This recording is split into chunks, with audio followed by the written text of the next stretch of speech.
రాష్ట్ర ఎమ్మెల్యేలకు ఎమ్మెల్సీలకు 2 రోజుల పాటు అవగాహన తరగతుల నిర్వహణకు ఏర్పాట్లు పూర్తయ్యాయి. అసెంబ్లీ స్పీకర్ గడ్డం ప్రసాద్ కుమార్ నేతృత్వంలో ఇవాళ రేపు హైదరాబాద్ ఎంసీఆర్ హెచ్ఆర్డీలో అవగాహన కార్యక్రమాలు జరగనున్నాయి. శాసనసభ మండలిలో సభ్యులు వ్యవహరించాల్సిన తీరుతెన్నులను ఇందులో వివరించనున్నారు. మరోవైపు అవగాహన తరగతులను బహిష్కరిస్తున్నట్టు బీఆర్ఎస్ ప్రకటించింది.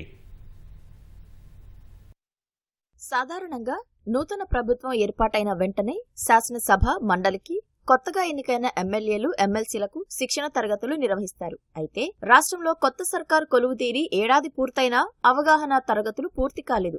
దీంతో స్పీకర్ గడ్డం ప్రసాద్ కుమార్, శాసన మండలి చైర్మన్ గుత్తా సుఖేందర్ రెడ్డిల ఆధ్వర్యంలో ఇవాళ రేపు 2 రోజులు ఎంసీఆర్ హెచ్ఆర్డీలో శిక్షణా తరగతులు జరగనున్నాయి. ఇందుకు సంబంధించిన ఏర్పాట్లను స్పీకర్ ప్రసాద్ కుమార్, మండలి చైర్మన్ గుత్తా సుఖేందర్ రెడ్డి, శాసనసభ కార్యదర్శి వి నరసింహాచార్యులు పరిశీలించారు. ఎంసీఆర్ హెచ్ఆర్డీ ప్రత్యేక ప్రధాన కార్యదర్శి శశాంక్ గోయల్ ఏర్పాట్లను వివరించారు. అవగాహన తరగతులకు ఎమ్మెల్యేలు ఎమ్మెల్సీలు తప్పనిసరిగా హాజరు కావాలని స్పీకర్ విజ్ఞప్తి చేశారు.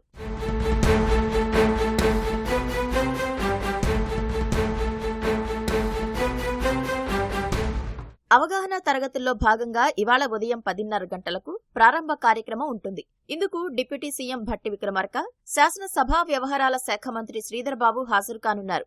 శాసనసభ నుంచి స్పీకర్తో కలిపి 119 మంది, మండలి నుంచి చైర్మన్తో కలిపి 40 మంది సభ్యులు శిక్షణ తరగతులకు హాజరు కావాలి. అధికార పార్టీ సభ్యులంతా తప్పక హాజరు కావాలని సీఎల్పీ నేత సీఎం రేవంత్ రెడ్డి స్పష్టం చేశారు. ఎంఐఎం, బీజేపీ, బీఆర్ఎస్ పార్టీలకు చెందిన సభ్యులు కూడా హాజరు కావాల్సి ఉంది. మధ్యాహ్నం 12 గంటల నుంచి 1 గంట వరకు సమర్థవంతమైన శాసనకర్త లక్షణాలు ఎలా ఉండాలనే అంశంపై చక్షురాయ్ మాట్లాడనున్నారు.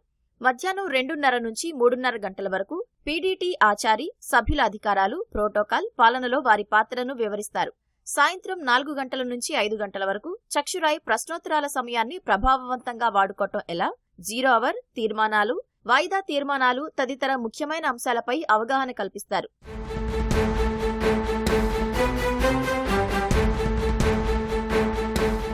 రెండో రోజు ఉదయం 10:30 గంటల నుంచి 11:30 గంటల వరకు తుషార్ చక్రవర్తి బిల్లులు ప్రవేశపెట్టడం, ఆమోదింప చేయించుకునే ప్రక్రియను వివరిస్తారు. మధ్యాహ్నం 12:30 నుంచి 1:30 వరకు రాష్ట్ర బడ్జెట్పై తుషార్ చక్రవర్తి అవగాహన కల్పిస్తారు. మధ్యాహ్నం 3 నుంచి 4 గంటల వరకు పీడీటీ ఆచారి శాసనసభ కమిటీలను ఏ విధంగా బలోపేతం చేసుకోవాలన్న అంశంపై వివరిస్తారు. సాయంత్రం 5 నుంచి 6 గంటల వరకు ముగింపు సమావేశం ఉండనుంది.